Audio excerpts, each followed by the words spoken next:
All right. Good morning, everyone. Hope you're doing okay. And you're looking after yourselves and your families, and you've had a nice, relaxing break, and you've had a nice sleep in, and all that sort of stuff. Um, I'm going to keep today's lesson nice and short, being mindful of that. It's going to take some time to adjust to doing this from home. Um, so we're just going to do one activity today, and it's called blank equations.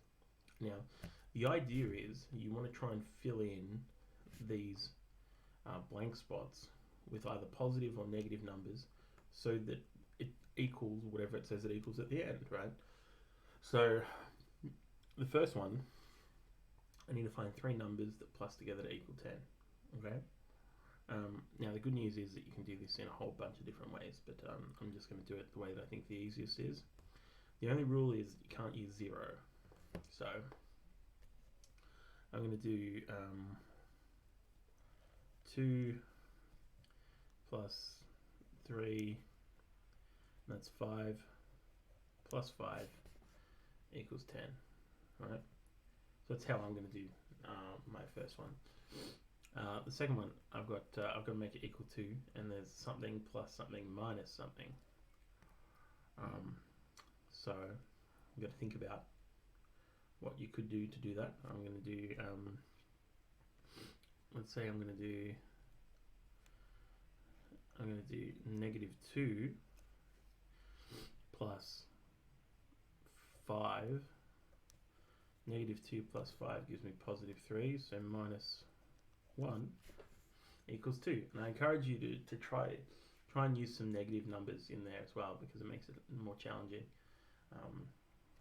Well, for this next one, we're going to have to use negative numbers because we've got 10 minus something equals 20, and you can't subtract a positive number and still have the answer go up, so it has to be a negative number.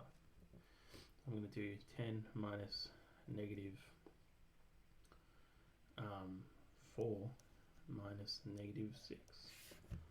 Right, and as you remember from our lessons, if there's two minuses next to each other, they're the same as a plus. So essentially it's 10 plus 4 plus 6. Right. Okay, let's scooch this down a little bit. Something times something times something equals negative 30. Now, thinking back to our bit, oh, my camera's like freaking out. Okay, thinking back to our work with multiplication, we had that a minus and a plus is a minus, a plus and a minus is a minus, a minus and a minus is a plus, and a plus and a plus is plus, right? So that means a negative number times a positive number equals a negative number, and a positive times a negative equals a negative and a negative is a positive and a positive is a positive, right? But I have three numbers here. So to make my answer negative, I gotta have two numbers that multiply like this or like this, right? Because I want my answer to be negative. So essentially, this is gonna have to be like a positive, and that's gonna have to be a negative, right? But I need to make sure that my answer stays as a negative, and I know if I put a negative here, a negative and a negative becomes a positive and a positive becomes a positive. So this side has to be negative here. Alright, so I've got a negative times a negative. Oh, that gives me a positive, doesn't it? Well, that's just not going to work. Then they're all going to have to be negatives. Yeah, they're all going to have to be negatives, right? Because a negative times a negative is a positive times a negative is a negative. Does that make sense? The only other way you could do it is have these two as two positives and have one negative, because a positive and a positive is a positive and a negative is a negative. Yeah, that works. Right, so either two positives and a negative or three negatives, doesn't really matter. Now I've got to think of three numbers that multiply together to make 30. To do that, I'm going to do what's called a factor tree. So I'm just going to draw out from under 30. Let's write down the factors of 30. Right? So we got 30 and 1. We've got 10 and 3, 6 and 5. Is that all? I think that's all of them, right? 15 and 2. Alright. So this will give me a couple of options because, as you can see, if I do a little like factor tree here, alright, and I think about the numbers that go in, I can say 30 and, let's leave off 30 and 1 because that's not going to help. Let's do 10 and 3. Is that too hard to read? You can sort of see it. 10 and 3. We've also got 6 and 5. We've also got 15 and 2. Alright.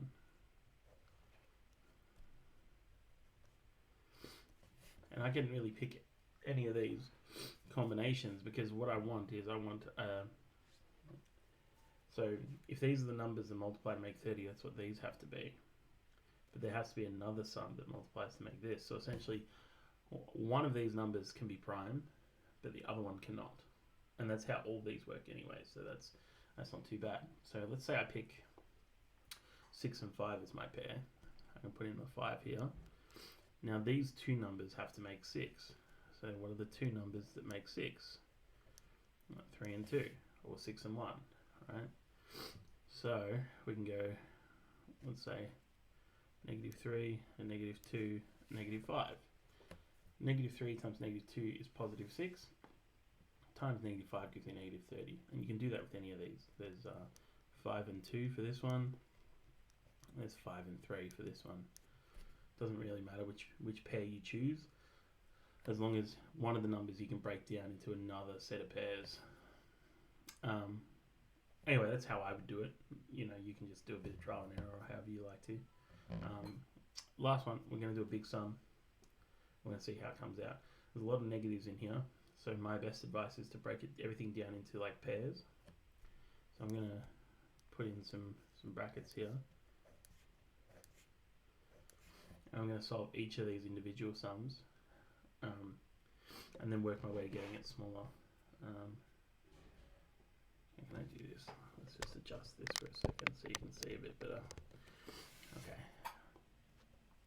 So 3 times -2 is -6 times -4 times -1 is +4 times 3 times -3 is -9. So now I'm down to 3 numbers. So I'm gonna do these two, and then I'll leave that 9 to the end. So -6 times 4 is -24 times -9. Alright, so I'm just slowly chipping away at these brackets to get it down simpler. -9 times 24, we're looking at, what is that? 180 plus 36 is 216. Alright, so that's and that's a positive because there's two negatives, they multiply to make a positive. But anyway, that's the idea of what you're going to be doing in this activity. So I'll have a link to the OneNote in the learning form. Jump on there and have a look and work through that work, please, and I'll check it at the end of the session. If you need help and you're a bit confused, don't forget to jump back into the Zoom and ask for some help. Okay? Have a great day, everyone.